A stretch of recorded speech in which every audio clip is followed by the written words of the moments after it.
Господине Сајковски, 118 години од загинувањето на Гоце Делчев. Неговиот лик и дело денеска е предмет на спор и причина всушност за бугарското вето.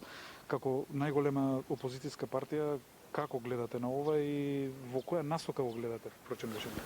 Да, денеска како делегација на ВМРО-ДПМН се поклонивме на гробот на еден од најголемите великани и борци за македонска независна и самостојна држава.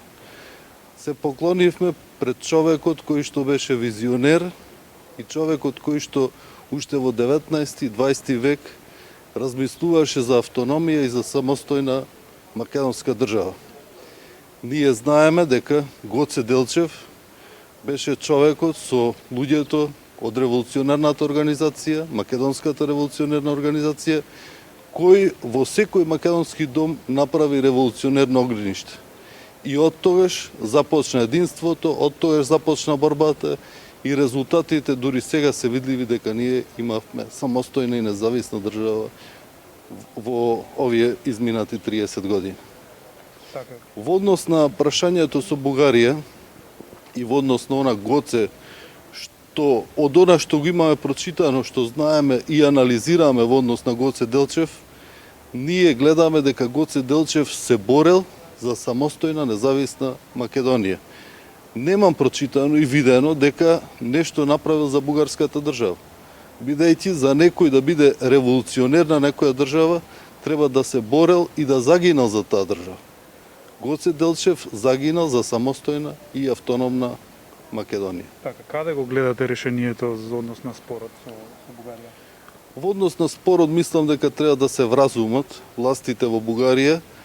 Во моментов е потребно сите да бидеме дел од Европската унија и нашите заложби и гледишта се да бидеме дел од Европската унија. Во однос на спорот со Бугарија, она што тие го барат, може да се слават револуционери што направиле нешто и за бугарската држава и за македонската држава.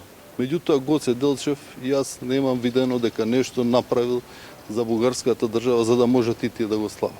Така, има ли оптимизам за скоро решавање, да речеме, Бугарија е моментално без влада.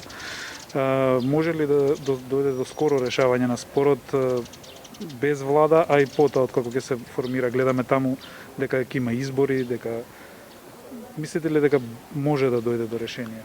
Па мислам дека властите во Македонија многу пати не излажаа во однос на влез во Европска унија и она што ние сега го имаме како информација и од она што се преговара од страна на македонската и бугарската страна, немаме детали за преговорите, ни некој не известил за она што тие преговараат и што сакаат да договорат. Она ние што порачуваме е дека заеднички мора сите да влеземе во Европска унија и да бидеме дел од европското семејство.